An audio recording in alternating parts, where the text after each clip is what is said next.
नमस्कार मेरे साथियों, स्वागत आप सभी का। एक नई भर्ती के बारे में जानकारी मिली है और ये भर्ती फिर आप लोगों के विद्युत विभाग से संबंधित है।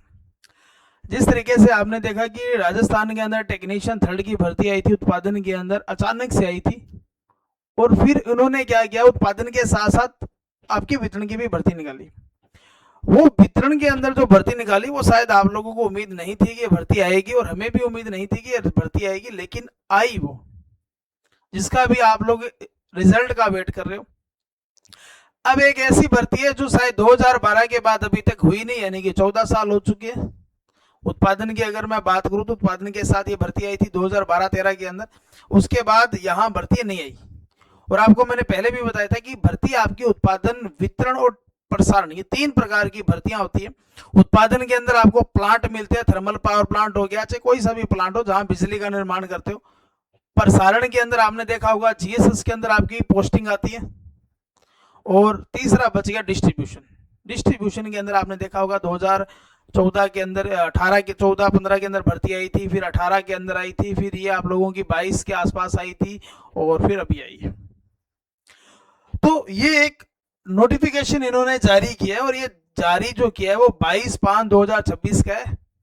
अब इसके अंदर क्या इन्होंने क्या लिखा है, देखो इन्होंने यहाँ जो 2 से 3 चीजें देखो, जो क्लियरिफिकेशन किया। एक तो रिजर्वेशन के बारे में इन्होंने किया है कि reservation for vacancy for various category, यानी कि जो अलग अलग कैटेगरी होती है, एससी एसटी ओबीसी, उन सभी के अंदर किस किस तरीके से रिजर्वेशन को रखा गया जाएगा वो इन्होंने दे रखा है।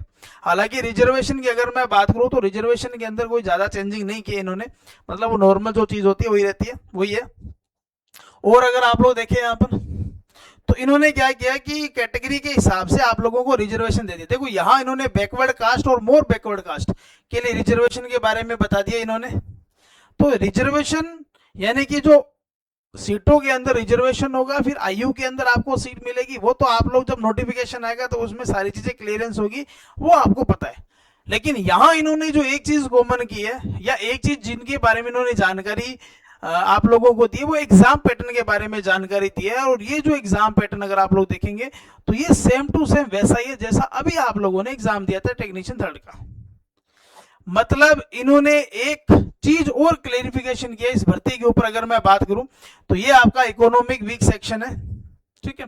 तो ये वापस वही 18 साल है, 8 लाख इनकम होनी चाहिए, इस तरीके से ये सारी चीजें जब भर्ती आएगी तब आप लोगों को जो देखने को मिलेगी वो सारी की सारी स्थिति क्लियर हो जाएगी। और भर्ती जब तक नहीं आती तब तक इन मुद्दों के ऊपर अपने बात भी करे तो कोई मतलब नहीं बनता। तो यहां देखो आप लोग, ठीक है, ये इन्होंने स्पोर्ट्स पर्सन के लिए अलग अलग दे रखा है कि किसके अंदर अगर खेला होगा तो उसको स्पोर्ट्स पर्सन का लाभ मिलेगा। और ये निगम एम्प्लॉय के लिए इन्होंने 7% का कोटा फिक्स किया है। निगम के अंदर जो एम्प्लॉय है उनके लिए इन्होंने क्या कर दिया, यहाँ 7% का क्या कर दिया, रिजर्वेशन प्रोवाइड करवाया, यानी कि जितनी भर्ती आएगी उसकी 7% जो होगा वो निगम जो भी कार्यरत है, ठीक है, यानी कि जो नीचे की पोस्ट है उनके लिए ये होगा, ताकि वो इसके अंदर आ सके, टेक्नीशियन थर्ड के अंदर। आगे देखो, जो काम की चीज है उसके ऊपर अपने बात करेंगे, ठीक है। तो ये एज लिमिट वगैरह ये तो आपने देखा होगा, ये तो कोई बड़ी बात नहीं है।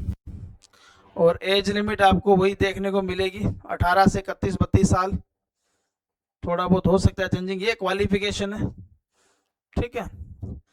और क्वालिफिकेशन के अंदर इन्होंने देखो क्या देख रहा है, certificate diploma of Indian army navy air force, यानी कि जो इंडियन आर्मी नेवी एयरफोर्स, यानी कि जो बच्चे अग्निवीर से रिटायरमेंट ले चुके हैं उनके बारे में बात हो रही है।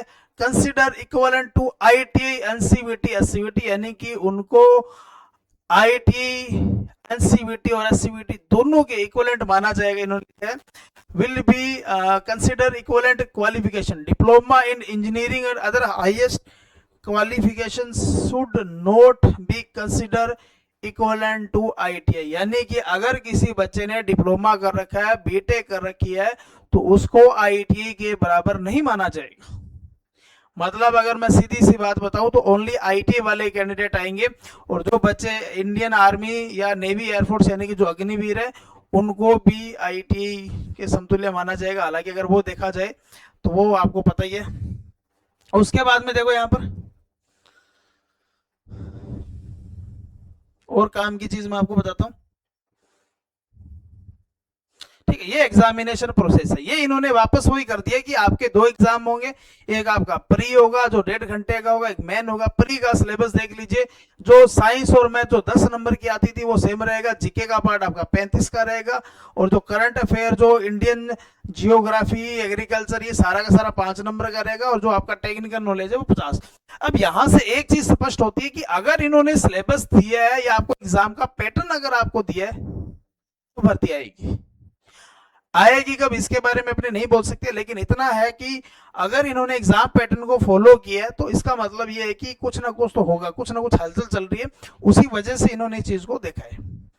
फिर आपका प्री के बाद में जो मेन एग्जाम होगा वापस वही, यानी कि यहाँ आपको ज्यादा कुछ सोचने समझने वाली बात है नहीं। सिंपल सी अगर मैं बात करूं तो अभी आपने एग्जाम दिया था वो same to same exam pattern रहेगा, ए टू जेड तक चीजें सेम रहेगी। अगर थोड़ा बहुत रिजर्वेशन वगैरह के अंदर कोई एज लिमिट की कोई छूट वगैरह आए वो एक अलग बात है।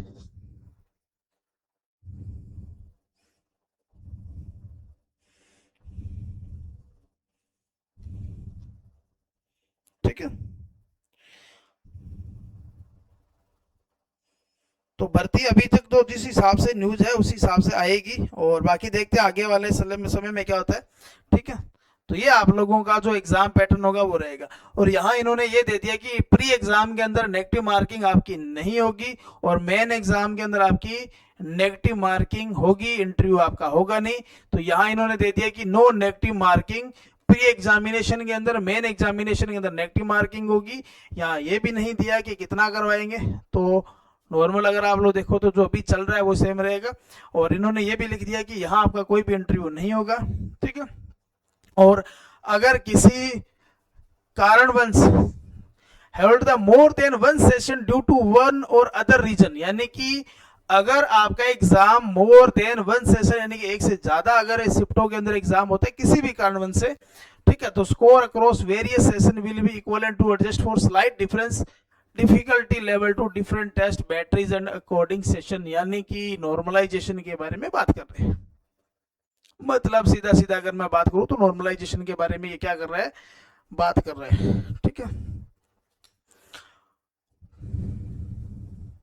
तो ये अगर मोटा मोटा चीज देखे तो ये भर्ती के बारे में अगर कुछ न कुछ हलचल चल रही है तो मतलब ये है कि आप लोगों के लिए भर्ती आएगी।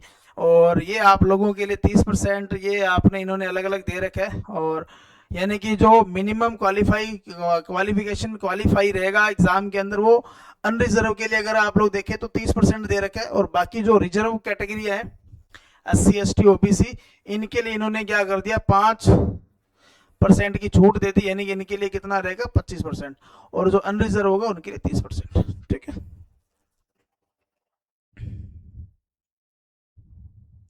तो ये एक बढ़िया अच्छी खबर आप लोगों के लिए। भर्ती आएगी कब इसके बारे में भी कुछ नहीं कहा जा सकता, लेकिन इतना जरूर है कि इतना इन्होंने जो एक लेटर के माध्यम से एक नोटिफिकेशन के माध्यम से आपको रिजर्वेशन के बारे में बताया है, आपको यहाँ एग्जाम पैटर्न के ऊपर आपको बताया, तो कुछ ना कुछ तो है जो डिपार्टमेंट के अंदर चल रहा है। और 2012 से ये 12-13 के बाद से भर्ती हुई नहीं है, यानी कि जब आपकी उत्पादन के अंदर भर्ती आई थी और उसके साथ साथ ही ये ध्यान में रखना प्रसारण के अंदर आई थी, तो ये भी आपने अगर देखा होगा तो 12-13 के अंदर ये भर्ती हुई थी। तो तब से इसके अंदर तो आपने देखा कि अब आ चुकी है, इसके अंदर अभी आई नहीं। और वितरण की तो आपको पहले से बता ही रखा है कि बहुत ज्यादा आती है। अगर आप लोग देखें तो पंजाब के अंदर जाओगे, हरियाणा के अंदर जाओगे तो यहाँ आपने एक पोस्ट देखी होगी SA या SSA सब स्टेशन अटेंडेंट, यानी कि जो GSS होता है वहां इनकी ड्यूटी लगती है, और यहाँ सबसे सिंपल काम होता है आप लोगों का। ठीक है, तो एक अच्छी पोस्ट है, देखते हैं कब तक ये भर्ती आती है। और बाकी चीजें आपको जो पहले बता रखी थी वही है। ठीक है, तो ये और IIT इसके अंदर ये इन्होंने एक सिलेबस दे रखा है। देखो ये इलेक्ट्रीशियन का सिलेबस है, हालांकि सिलेबस की अगर मैं बात करूं तो आपने देखा होगा ये भी कि यहाँ सिलेबस पूरा डिफाइन नहीं किया जाता। अगर आपको यहाँ सेल बेंट्री के अंदर दे दिया लेड एसिड बेंट्री, अब पेपर में लेड एसिड आई ये जरूरी नहीं है, आपके बाकी भी आपने देखा होगा सेल बेंट्री की बहुत सारा पूरा पार्ट पड़ा है, तो वो वहां से भी सवाल ये इन्होंने एक शॉर्ट के अंदर आपको छोटा सा सिलेबस दे दिया जिस तरीके से आपने अभी ट्रांस इसके अंदर देखा था उत्पादन और वितरण वाली भर्ती के अंदर, उसी तरीके से इन्होंने एक सिंपल सा एक आपको दे दिया यहाँ पर, ठीक है। और इसके अंदर तो इन्होंने बहुत सारा डिफाइन किया, देखो इसके अंदर इन्होंने स्विच गियर दे दिया आपको, अवर ट्रांसमिशन लाइनें दे दी, ट्रांजिस्टर दे दिया आपको, लाइटिंग रजिस्टर दे दिया, मतलब सिलेबस कुल मिला के ठीक ठाक दिया। और यहाँ जीके का पार्ट इन्होंने नहीं दिया, लेकिन जीके आपका आएगा जो आपने एग्जाम पैटर्न देखे। तो उम्मीद यही करेंगे भर्ती आए आप लोगों के लिए। और भर्ती आप लोगों के लिए देखो 3 एक ऐसी है जो संभावना बन रही है। एक तो आपका अभी ये प्रसारण के अंदर जो लग रहा है कि आने की प्रबल पॉसिबिलिटी है। दूसरा आप लोगों की जो भर्ती आ सकती है वो है आपका पीएचडी यानी कि जलदाय डिपार्टमेंट, जिसके अंदर थोड़ा संशय अभी भी चल रहा है। और तीसरा जो सबसे ज्यादा संशय वाली भर्ती है वो आईजीएनपी की है। अब प्रसारण के अंदर कितनी पोस्टें आएंगी वो डिपेंड करेगा जब नोटिफिकेशन आएगा, या कितनी रिक्वायरमेंट यहां से भेजीगी उसके हिसाब से यहां देखने को मिलेगा, ठीक है।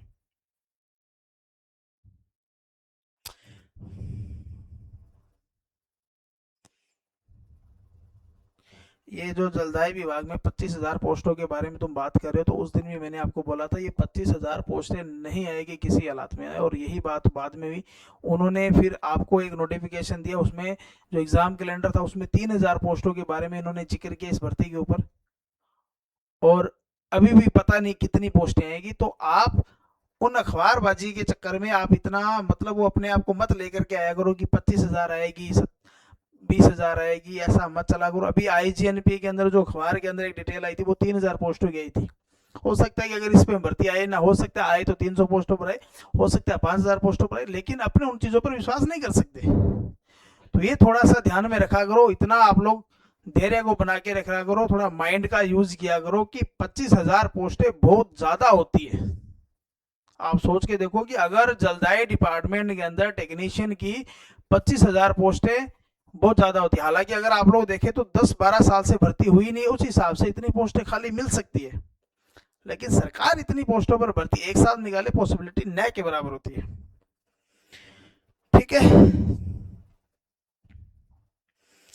आरबीएनएल के अंदर देखो जो इलेक्ट्रीशियन की तो आएगी आएगी, ये तो कन्फर्मेशन है। दूसरा वायरमैन की संभावना बन सकती है कि वायरमैन की आए, लेकिन ट्रांसमिशन के अंदर हाई टेंशन की लाइनें होती है तो थोड़ी सी संभावना वहां कम बनती है। बाकी देखते हैं, ठीक है। हाँ, पेमेंट आपको सेम मिलेगा। एक चीज मैं आपको बता दूं, जो यहाँ ग्रेड पेज होता है वो शायद आपका 2,000 है, तो वो आपका सेम ही रहेगा 3 साल तक। जैसे ही 3 साल पूरे होंगे तो आप 2400 ग्रेड पे पर चले जाओगे, ठीक है। और आपको 2 साल के बाद में जो प्रोबेशन काल पूरा होगा उसके बाद आपको जितने भी भत्ते होते हैं वो मिलने लग जाते हैं। और हो सकता है कि जब ये आपका आए तो हो सकता है कि आपका 8वां वेतन आयोग लगा हो, ठीक है। हालांकि अभी 8वें वेतन आयोग की मैं पुष्टि नहीं करता, जिस तरीके से युद्ध के हालात बने हैं तो संभावना है कि ये लेट चला जाए, ठीक है।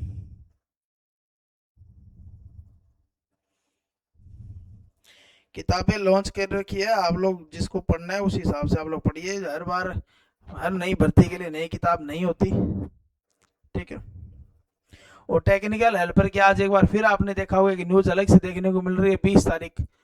अब तुम्हारी भर्ती का मजाक बन रहा है क्या बन रहा है, ये तो अपने क्या बोले यार, ठीक है। चलो देखते हैं, 6 तारीख का तो पहले वेट करें, और 6 तारीख को नहीं आएगा उसके बाद सोचेंगे कि आगे क्या करना है, आप लोगों को ऐसा क्या करें ताकि आप लोग ज़्यादा से ज़्यादा जल्द से जल्द आप लोगों का रिजल्ट देखने को मिले। तो मिलेंगे नए सेशन के अंदर, उम्मीद यही करेंगे कि ये भर्ती आप लोगों की आए। ये भर्ती के अलावा आप लोगों की डेयरी डिपार्टमेंट में भी भर्ती है। हालांकि रोडवेज के अंदर भी बहुत आपने देखा होगा कि एक माहौल क्रिएट हुआ था कि रोडवेज के अंदर भी भर्ती आएगी आर्टिजन थर्ड के नाम से, तो वो भी अभी मुश्किल है। दूसरा जो 2 भर्तियां जिसको मैं मानता हूँ कि आनी चाहिए, जलदाय डिपार्टमेंट और आईजीएनपी के अंदर, ठीक है। और एक ये 3। तो मिलेंगे नए सेशन के अंदर, जैसे कोई नई जानकारी मिलेगी चाहे रिजल्ट के ऊपर है चाहे भर्ती के ऊपर है तो आप लोगों तक पहुंचा दी जाएगी। तो तब तक के लिए धन्यवाद, जय हिंद, जय भारत, सभी को गुड नाइट।